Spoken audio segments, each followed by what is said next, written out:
கன்னியாகுமரி மாவட்டம் குழித்துறை அரசு மருத்துவமனையின் மகப்பேறு பிரிவு அருகே சுகாதார சீர்கேடு நிலவுகிறது. இதை பற்றிய விவரங்களை செய்தியாளர் ராஜேந்திர பிரசாத் வழங்க நாம் கேட்கிறோம். நேயர்களே வணக்கம் ராஜேந்திர பிரசாத். இப்ப என்ன மாதிரியான சுகாதார சீர்கேடு அங்கு நிலவுது? மேலும் இது தொடர்பா அந்த சுத்தி இருக்கக்கூடிய நோயாளிகள் என்ன சொல்றாங்க? குமரி மாவட்டம் வெட்டுமலை அருகே குளித்துறை நகராட்சிக்கு உட்பட்ட பகுதியில் அமைந்துள்ளது இந்த குளித்துறை அரசு மருத்துவமனை. இந்த அரசு மருத்துவமனையானது இளவங்கோடு, கிள்ளியூர் உட்பட தாலுகாக்களைச் சேர்ந்த பல்லாயிரக்கணக்கான மக்கள் தினசரி இங்கு வந்து மருத்துவம் பார்த்து செல்வது வழக்கம். அதே போன்று கர்ப்பிணி பெண்கள் மற்றும் அவசர சிகிச்சை நோயாளிகள் இங்கு தங்கியிருந்து சிகிச்சை பெறுவதும் வழக்கம்.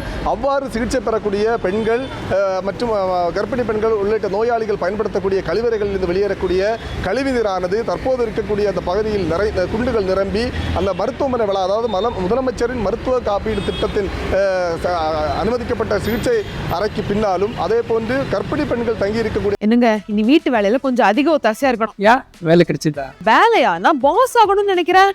எப்படி? பாஸ் வாலா பி தி பாஸ் அறைக்கு பின்னாலும் தேங்கி நிற்கிறது. இதனால் இந்த பகுதியில் சுகாதார சீர்கேடு ஏற்பட்டு அது மட்டும் இல்லாமல் கொசுக்கள் உற்பத்தியாகி இங்கே மருத்துவம் பார்க்க வரக்கூடிய நோயாளிகளே இதனால் வேறு சில பல நோய்களுக்கு ஆளாகி வருகின்றனர். இதனை தடுக்கும் பொருட்டு பல்வேறு கோரிக்கைகளை இந்த பகுதியை சேர்ந்த அரசியல் கட்சியினர், பொதுமக்கள் மற்றும் நோயாளிகள் வைத்தும் இதுவரையிலும் மாவட்ட நிர்வாகமோ மருத்துவமனை நிர்வாகமோ கண்டுகொள்ளவில்லை என்ற குற்றச்சாட்டு எழுந்துள்ளது. அது இது குறித்து நம்மளுடைய ஒருவர் இருக்கிறார். சார் பார்ப்போம். சார், இந்த பிரச்சனை வந்து எத்தனை நாள் இங்கே இருக்குது? என்ன இது தடுக்காத காரணம் என்ன? இந்த பிரச்சனை சுமார் 5 வருடமாக அடிக்கடி இந்த பிரச்சனை ஏற்பட்டு கொண்டு தான் இருக்கிறது. இதற்கு இந்த தண்ணீர் அனைத்தும் இந்த ஓடை வழியாக ஆற்றிலே கலந்து இந்த பொதுமக்கள் குடிக்கக்கூடிய தண்ணீர் எடுக்கின்ற பகுதியிலே தான் இந்த தண்ணீர் சென்று கலக்கின்றது. இதற்கு நகராட்சி நிர்வாகம் சிறு நடவடிக்கை எடுத்து அதை வெளியே வர விடாமல் தடுத்தார்கள். இருந்தாலும் அது நிற்காமல் இந்த கிணறுகள் அனைத்தும் நிரம்பி மீண்டும் மேல் நோக்கி வந்து கொண்டிருக்கிறது. இதனால் பல நோய்களும் இந்த பகுதியில் ஏற்பட வாய்ப்புள்ளது. ஸோ இதை தடுக்கிறதுக்கு என்ன மாதிரியான கோரிக்கைகள் வச்சிருக்கீங்க? பல கோரிக்கைகள் வைத்திருக்கிறோம். இந்த கிணறை ஆழப்படுத்தி அதற்கான அடிப்படை வசதிகளை இந்த மருத்துவமனைக்கு செய்ய வேண்டும் என்று மாவட்ட நிர்வாகத்தை பலமுறை வற்புறுத்தி இருக்கிறோம். ஆனால் அவர்கள் இதுவரை கண்டுகொண்டதாக தெரியவில்லை.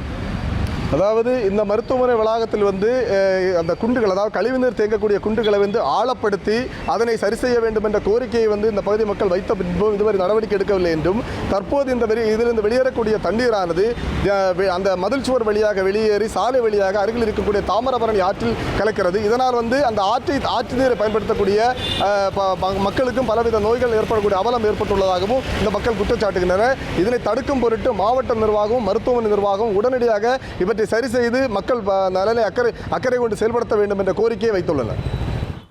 உங்களுடைய தகவல்களுக்கு நன்றி ராஜேந்திர பிரசாத்.